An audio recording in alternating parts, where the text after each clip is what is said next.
बहुत समय पहले कनिका और राधा नाम की दो बहनें अपनी सौतेली माँ सावित्री के साथ रहती थीं। सावित्री की अपनी भी एक बेटी थी जिसका नाम खुशी था। खुशी और सावित्री राधा और कनिका के साथ बहुत बुरा व्यवहार करती थीं और उनसे घर का सारा काम करवाती थीं। अरे ओ राधा की बच्ची, कहाँ मर गई? जी माँ, बोलिए क्या हुआ? सुन, मेरी बेटी का आइसक्रीम खाने का मन है। ये ले पैसे और आइसक्रीम लेकर आ। और हाँ, चॉकलेट फ्लेवर ही लाना। माँ, आइसक्रीम खाने का मन तो मेरा भी है। आप थोड़े से पैसे और दे दो ना। राधा के इतना कहते ही सावित्री राधा को बहुत तेज थप्पड़ मारती है और धक्का मारकर नीचे गिरा देती है। जब देखो मेरी बेटी की चीजों पर नजर लगाती रहती है। खड़ी हो और मेरी बेटी के लिए आइसक्रीम लेकर आ। रोते रोते राधा वहाँ से चली जाती है। रास्ते में राधा मन ही मन कहती है, पिताजी ने अपनी खुशी के लिए दूसरी शादी कर ली।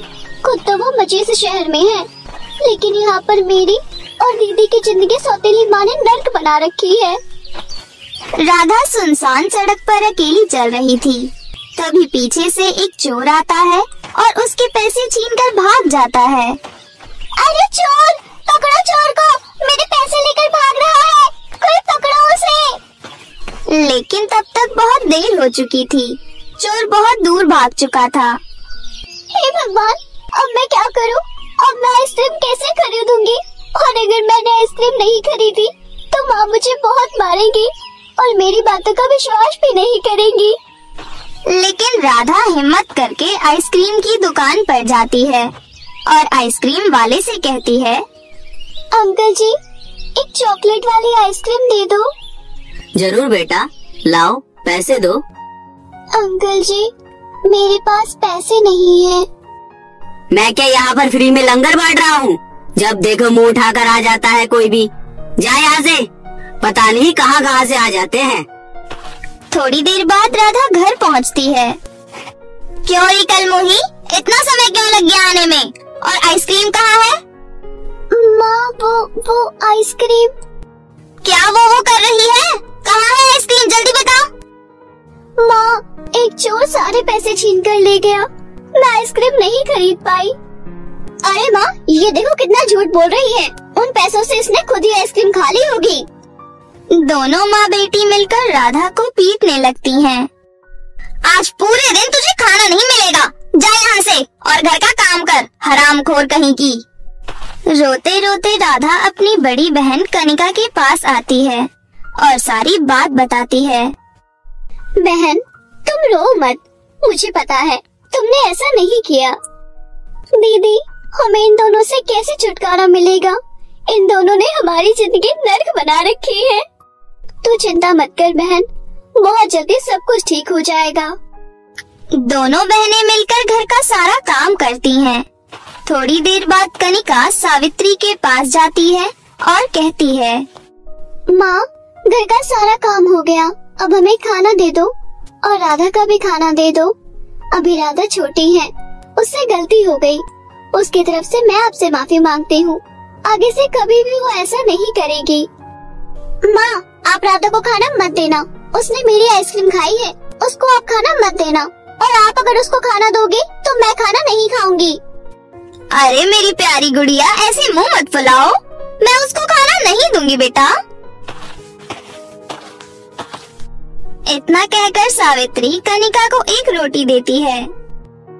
ये पकड़ एक रोटी और जा यहाँ से। और अगर अब कुछ बोलेगी तो तेरा भी खाना बंद कर दूंगी मैं। कनिका एक रोटी लेकर राधा के पास आती है और कहती है, राधा, खाना खा ले। मैंने तो खा लिया। एक रोटी मैंने तुम्हारे लिए बचा दी है, ये तुम खा लो। लेकिन माँ को मत बताना कि मैंने तुम्हें रोटी दी थी। आप झूठ बोल रही हो दीदी, मुझे पता है आपने कुछ नहीं खाया है। ये रोटी आप ही खा लो, मुझे बिल्कुल भूख नहीं है। अच्छा ठीक है, एक काम करते हैं, इसे आधा आधा खा लेते हैं। दोनों बहनें उस रोटी को आधा आधा खा लेती हैं और रोटी खाकर चुपचाप सो जाती हैं। अगले दिन सावित्री राधा और कनिका को अपने पास बुलाती है और कहती है, सुनो तुम दोनों, ये लो पैसे और बाजार से जाकर फल और सब्जियां ले आओ। और हाँ, आज तुम दोनों बाजार बिना चप्पल के जाओगी, यही तुम्हारी सजा है। लेकिन माँ, बाहर तो इतनी तेज धूप है, हम नंगे पैर कैसे चलेंगे? मैंने एक बार बोल दिया तो बोल दिया, जाओ यहाँ से, बाजार से सब्जियां लेकर आओ, नहीं तो प्रेस से तुम्हारे हाथ जला दूंगी। रोते रोते दोनों बहन बाजार चली जाती हैं। बाहर धूप बहुत तेज थी, दोनों के पैर जल रहे थे। दीदी, मेरे पैर जल रहे हैं, मुझसे चला नहीं जा रहा। राधा, तू एक काम कर, इस पेड़ के नीचे बैठ जा, मैं सब्जियां लेकर आ जाती हूँ। तभी कनिका और राधा के पास एक बुढ़िया आती है। अरे बेटे, मुझे चक्कर आ रहे हैं, क्या तुम ये सामान मेरे घर तक छोड़ दोगे? बस थोड़ी ही दूर पर मेरा घर है। आइए दादी, आप हमारे साथ चलिए, हम आपके सामान और आपको घर छोड़ देते हैं। दोनों बहनें बुढ़िया का सामान लेकर बुढ़िया के पीछे पीछे चलने लगती हैं। थोड़ी देर बाद कनिका और राधा बुढ़िया के घर पहुंच जाती हैं। तुम दोनों का बहुत बहुत शुक्रिया, तुम दोनों तो बहुत ही संस्कारी हो। लेकिन बेटी, तुम दोनों इतनी गर्मी में कहाँ जा रही थी और तुम नंगे पैर क्यों हो? बूढ़ी औरत की बात सुनकर राधा रो पड़ती है और कहती है, दादी, हमारे घर में हमारी सौतेली माँ है जो हम पर बहुत अत्याचार करती है। आज तो उन्होंने हद ही कर दी, हमें नंगे पैर इतनी धूप में बाजार में सब्जी लाने को भेज दिया। हे भगवान, तुम्हारी सौतेली माँ तो बहुत ही दुष्ट औरत है। ऊपर वाला ऐसी सौतेली माँ किसी को ना दे।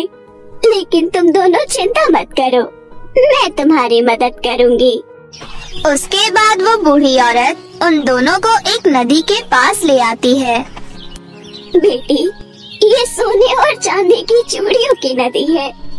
हे जादुई नदी, इन दोनों बहनों की मदद करो।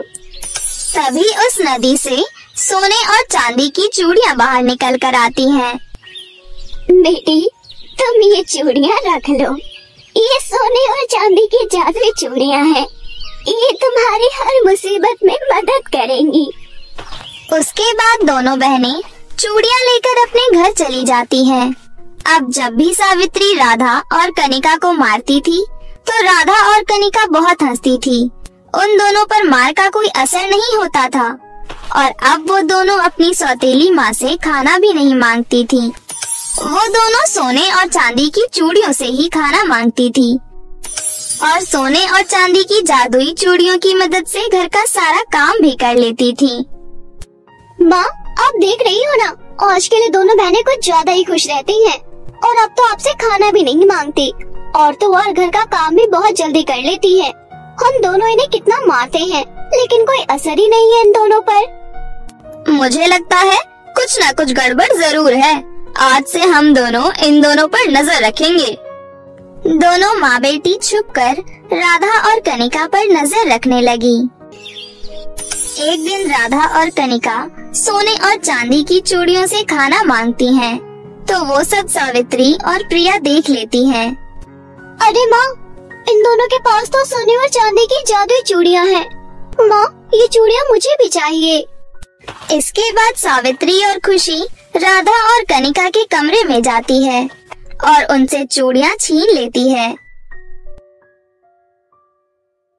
इसके बाद खुशी और सावित्री अपने हाथों में चूड़ियाँ पहन लेती हैं, लेकिन चूड़ियाँ पहनते ही उन दोनों को बहुत तेज करंट लगता है।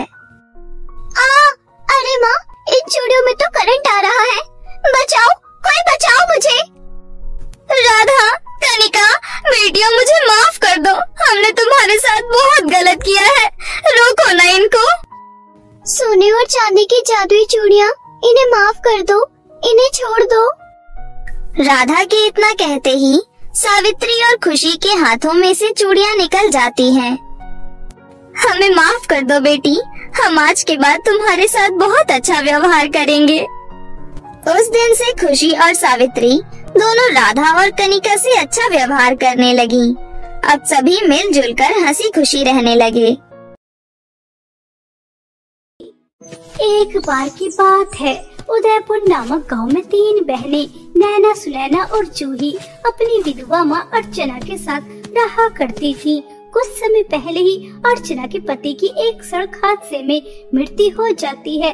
अर्चना के लिए अपनी 3 बेटियों का पालन पोषण करना बहुत ज्यादा मुश्किल हो रहा था, इसलिए वह ज्यादा से ज्यादा काम करती ताकि वह अपनी 3 बेटियों को एक साधारण जीवन दे सके। नैना, सुनैना, उन्हें घर के हालातों से कोई मतलब नहीं था। उन्हें पार्टी करना, दोस्तों के साथ घूमना, यही उनका शौक था। इसके लिए चाहे उन्हें अपनी माँ से झूठ भी क्यों न बोलना पड़ जाए। और वहीं दूसरी तरफ जूही, वह बहुत ही सीधी सादी लड़की थी। वह अपनी माँ के साथ कामों में हाथ बटाती, उनका ज्यादा खर्चा भी नहीं कराती थी। ऐसे ही एक दिन सुनैना अपनी माँ से कहती है, मम्मी मम्मी जल्दी से आप मुझे 1000 रुपए दे दीजिए, नैना और मुझे एक प्रोजेक्ट पर काम करना है। नैना और सुनैना, यह क्या, कभी प्रोजेक्ट के लिए कभी किसी के लिए रोजाना तुम माँ से पैसे मांगती रहती हो। मैं भी तो तुम्हारे ही स्कूल में पढ़ती हूँ, लेकिन मुझे तो इतने पैसों की कभी जरूरत नहीं पड़ती। मेरे तो इतने ज्यादा प्रोजेक्ट नहीं बनते। तू हमें मम्मी के सामने झूठा बना रही है। तुझे क्या लगता है कि हम झूठ बोलकर मम्मी से पैसे लेकर जा रहे हैं? अगर मम्मी तुझसे ज्यादा प्यार करती है तो इसका मतलब ये नहीं कि तू मम्मी से हमारे बारे में झूठ बोलेगी। नैना, सुनैना, यह गलत बात है। अपनी बड़ी बहन से भला कोई इस तरह से बात करता है जैसे तुम करती हो? बेचारी सीधी सादी है, इसका यह तो मतलब नहीं तुम्हारा जब दिल चाहेगा इसकी इंसल्ट करोगी। तुम्हें ऐसा नहीं करना चाहिए। चलो इससे माफी मांगो, और आज मैं तुम्हें पैसे नहीं दे सकती। आज पगार मिलेगी, कल पैसे ले लेना।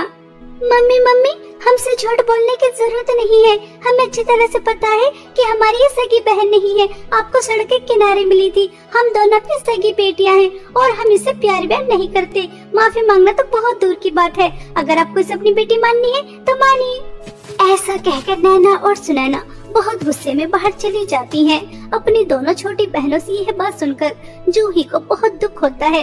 वह बहुत रोती है। अर्चना भी काम करने चली जाती है और वहां जाकर पूरे घर का काम करती है। काम करते समय उससे एक कांच का गिलास नीचे गिरकर टूट जाता है। तभी घर की मालकिन आती है और वह अर्चना को बहुत सुनाती है, यह क्या गरीब नौकरानी, तूने इतना महंगा गिलास तोड़ दिया। तुझे पता भी है कितना महंगा था ये है। आजकल मैं देख रही हूँ तू ठीक तरह से काम नहीं कर रही, सफाई भी ठीक तरह से नहीं करती, कपड़े भी ठीक तरह से नहीं धोती। इसलिए आज से तेरी छुट्टी। मेरे घर पर काम करने आने की कोई जरूरत नहीं है। चल यहाँ से जा। गरीब, मेरा इतना बड़ा नुकसान कर दिया। मालकिन जी, गलती हो गई, माफ कर दीजिए। आज के बाद नहीं होगी। मुझे काम से मत निकालिए। अब तो सीधे शराफत से यहाँ से जाती है या नहीं, या फिर तुझे धक्के मार के निकालूं? तुम जैसे गरीब नौकरों को सिंपल लैंग्वेज समझ में नहीं आती। लातों के भूत बातों से नहीं मानते। मालकिन जी, आज तो मेरी पगार मिलनी थी। मैंने पूरे महीने आपके घर काम किया है, उसके तो पैसे दे दीजिए। इतना महंगा गिलास जो तोड़ा है उसके पैसे कौन देगा? तेरी पगार के ही पैसे कम पड़ जाएंगे। वह तो मेरी शराफत समझ कि मैं और पैसे नहीं मांग रही। चुपचाप खाली हाथ जा, कोई पैसे वैसे नहीं मिलेंगे। मालकिन की यह बातें सुनकर अर्चना के पैरों तले जमीन खिसक जाती है कि अगर पगार नहीं मिलेगी तो पूरे महीने का राशन कहाँ से आएगा? वह अपनी 3 बेटियों को क्या खिलाएगी? उनके स्कूल की फीस कैसे जमा करेगी? यह सोच सोचकर अर्चना बहुत रोती है। अरे नहीं, ऐसा कैसे हो सकता है? घर में राशन भी नहीं है। नैना और सुनैना को प्रोजेक्ट के लिए 1000 रुपए चाहिए और मैं तो उन्हें खाना भी नहीं खिला सकती। मैं अपने बच्चों के सामने क्या मुंह लेकर जाऊंगी कि मेरे पास 1 भी रुपया नहीं है। मैं तुम्हारा पालन पोषण नहीं कर सकती। मैं क्या करूं? मुझे तो कुछ भी समझ में नहीं आ रहा। पता नहीं अब मुझे कब काम मिलेगा। मालकिन ने मेरे साथ अच्छा नहीं किया। पता नहीं यह बड़े लोग गरीबों को क्या समझते हैं। कीड़ा मकोड़ा जब जी में आता है तब मसल देते हैं। इस तरह से अर्चना बहुत रो रही थी कि तभी सामने से एक ट्रक आता है और अर्चना को टक्कर मारकर चला जाता है। आसपास के लोग अर्चना को हॉस्पिटल पहुंचा देते हैं।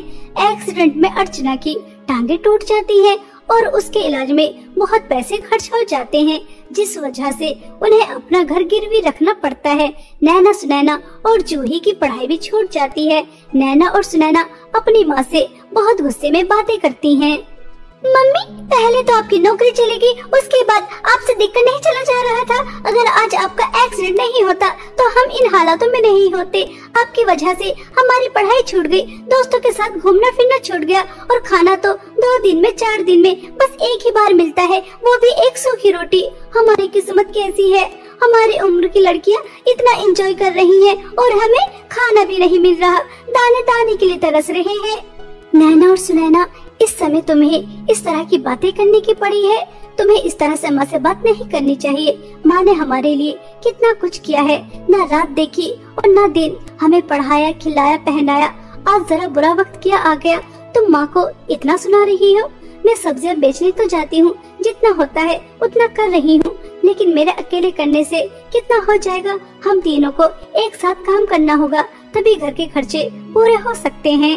अरे घर में कोई है? मैंने 4 दिन से कुछ नहीं खाया, बहुत भूख लगी है। क्या है बुढ़िया, तुझे हमारे घर में कुछ दिखाई दे रहा है जो हम तुझे खाने के लिए दे देंगे? हमें खुद 2 दिन में 3 दिन में एक बार खाने के लिए मिलता है। चल चल जा यहाँ से, किसी और से मांग। अम्मा जी, यह छोटी है, नादान है, इसकी बातों का बुरा मत मानना।